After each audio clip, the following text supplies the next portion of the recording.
Hey guys, it's Miss Z, and I'm here to talk to you about how you're going to do your sacred geometry craft.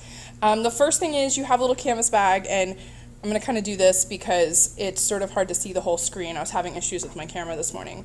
So you have that. Then you also need a printout of the sacred geometry that you picked. Please take care of these because you're not the only student who'll be using them. And then you're going to need a color of puffy paint, and you can share. I picked purple today for me. You need a oil pastel that the wrapper's been removed from, and then you're also going to need a stylus. And you may want a piece of tape, so if you want a piece of tape, I have it. So the first thing you're going to do is, if you haven't already, is just somewhere up on like the top part, just put your initials with a pen, and it doesn't have to be huge. Okay, so like I'm putting my initials on there right now. And that's just going to help us because these have to dry. You'll take them home tomorrow, and you know, a lot of them are going to look similar. So if your initials are up top, we know that's yours. So then put your bag to the side, and the next thing you want to do is you want to take your sacred geometry piece, and I want you to, this is the front, I want you to flip it over, and I want you to have just the back. So it should look like a plain white sheet of paper. Take your oil pastel, and give it, you know, turn it sideways and just kind of give it a generous coating. It doesn't have to be super dark, but, you know, generous. And notice I'm not like going real crazy, just nice, steady. If I hold my hand on here, that way my paper won't tear.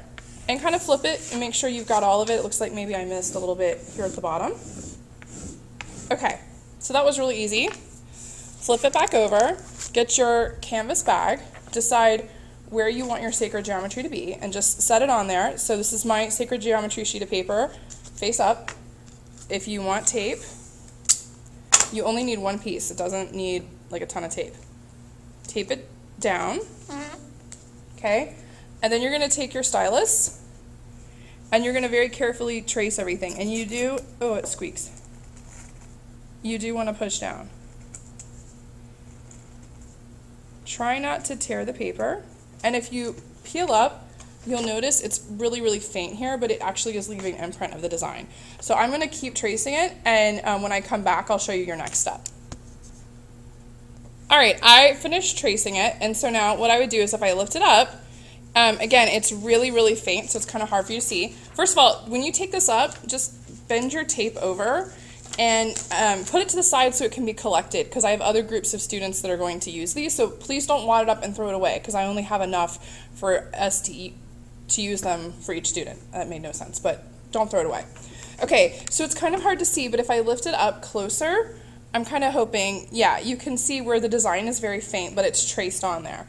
So now what you're going to do is you're going to uncap your glue, and it has a little tiny tip right there that you can see, and you may want to take, you know, it's gonna come out pretty fast, and so what you want to do is you want to trace over your design. Now you don't want to hold it like above your fabric and let it drip. You actually want to trace along your fabric. So this little, we call this tip a nozzle. The nozzle is actually on the fabric. And I'm going slow, and I don't have to push hard. I mean, think about like, you know when you push toothpaste out of the toothpaste tube, how you don't really have to push that hard? It's actually less than even that. So almost like if you ever hold hands with somebody and you give their little hand a squeeze, you know, kind of to say like, I'm here for you, or I care about you, or whatever. It's like that. It's gentle, okay? So I'm gonna finish with my paint, and I'll come back and show you what it looks like.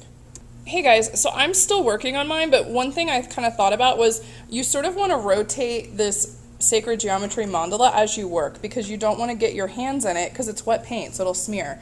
So watch what I do. I kind of tend to draw, and then I rotate my bag. So that way I'm always keeping my hands out of the paint, because we only have enough bags for everybody to have one. So if you know, you mess up your bag, that's kind of it for you. You're gonna have to turn that into something really beautiful. That's what I'm gonna tell you. And you know, that's okay. Mistakes become things that are beautiful, so that's okay. And I'm just gonna go ahead and finish this up while I'm talking to you guys. So you can see I'm rotating it. taking my time. Now, once you're done with your sacred geometry, if you have enough time, I don't mind if at the bottom you want to put your name with the paint. That's totally fine with me. But I do need you to respect that I don't have a ton of this paint, and I don't want the people who go last to not have anything at all. So that's something for you to consider, to be, you know, not wasteful of the paint. Like, don't suddenly decide you're going to color something in down here. Your name is enough. You don't need to do anything else. And it could be a nickname. So I'm just going to write my last name.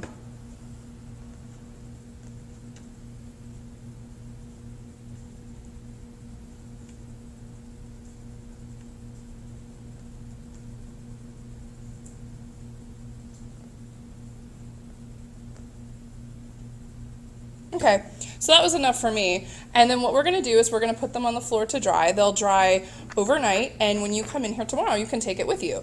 Right now, when you're done, I need you to put the cap back on the paint. That's really important. And so it's all good to go for the next person, and we'll let your bag dry. Thanks so much, guys.